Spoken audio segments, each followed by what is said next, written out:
to their Sparkle Spotlight, Annie Burrows this morning. Good morning, Annie. Good morning, Romaniacs. Would you like to tell us a little bit about what you're working on right now? Well, at the moment, I'm writing my 22nd Regency romance for Harlequin Mills Clune, and it's I've got to read that my hero is a Regency geek who's one of these people who's very scientific. He thinks he's a rational man and plans everything out, and he doesn't do anything until he's had a good think about it, a 5-stage plan, and then he puts his plan into operation.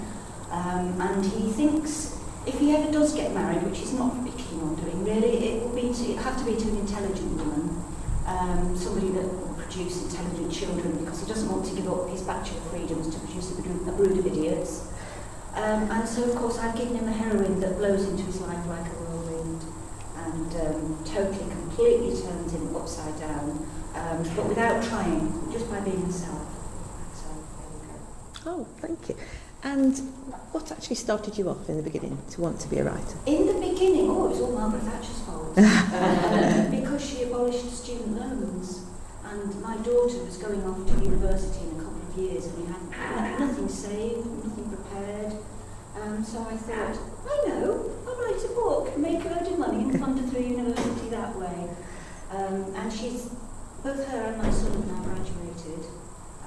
And it took me from that moment to decide I was going to fund my daughter's education with this bestseller I was going to write. It took me 10 years from that point to getting a publishing contract, by which time she graduated.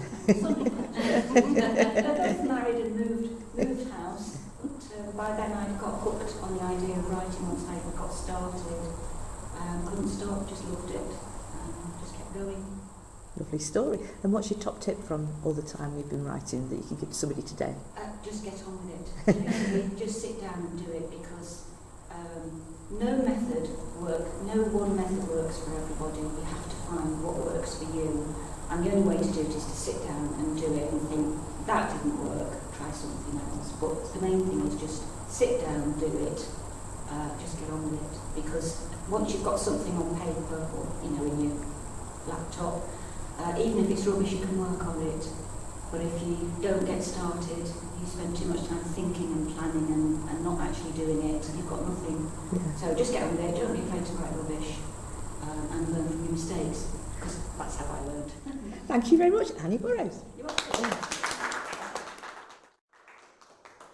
Oh, good morning, Liz Fenwick, and welcome to the Romaniacs Spotlight. Sparkle, and you're sparkling well this morning already. Would you like to talk us through what you're working on at the moment, please? I'm just finishing my novel, The Returning Time, which comes out in January this year. And I'm quite excited because it's a bit of a departure from my previous work, because it's half a story, so it's dual time. Oh, interesting. Over your years of writing, what inspired you in the beginning? What inspires me? It's the desire to tell stories. That's why I write.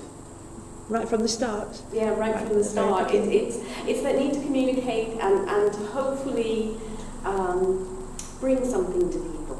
Yeah. Whatever my theme is, that there's a reason I want to speak about that theme, and I like writing stories around that. Right, thank you. And what would you give us for your top tip for anybody that's either struggling or just starting out at the moment? That's always hard, because there's two tips. One, I'd say keep writing, because that's most important, because you can't do anything unless you're writing. But I think the most practical advice is to listen to your work. Have your computer read it to you, because that gives you the distance and allows you to separate yourself from the work, and you can edit it more easily that way. Right, interesting. Thank you very much. Thank you, Liz Fenwick. Good morning and welcome to the Sparkle Spotlight to Katy Haye. Would you like to run us through what you're working on at the moment? Well, I'm a self-published author. I write young adult fiction, and at the moment I'm working on marketing my new release, which is called Rising Tides. It's a post-apocalyptic novel set when the seas have risen and most of the land is covered. So it's the few people who are left who, strangely enough, can't get on and keep fighting. Intriguing. And then writing-wise, the subtitle is Human Zoo, and it's about a group of young adults who they've probably had brain damage, and there's some kind of reason behind. They're in a rehabilitation place where a lot of music is used to help cure them and get them back to normal. but there's lots of weird stuff going on in the background, so it's all about why this weird stuff is going on and what's really happening in this hospital.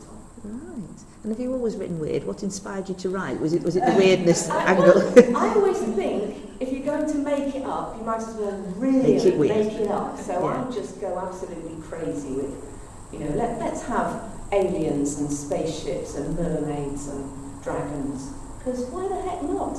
Who wants reality? Absolutely. Thank you, with you on that one. For anybody that's either just starting out or struggling a bit at the moment with their writing, what's your top tip? I think my top tip is just write something. So write something every day, even if it's only a sentence. Just keep on so you get into the habit of, I am a writer and I write. And then that one sentence or two sentences a day will soon build up, and then eventually you'll have an entire book. And then you're a real writer because you've actually written something, start to finish. There it is. Brilliant. Thank you very much, Katie.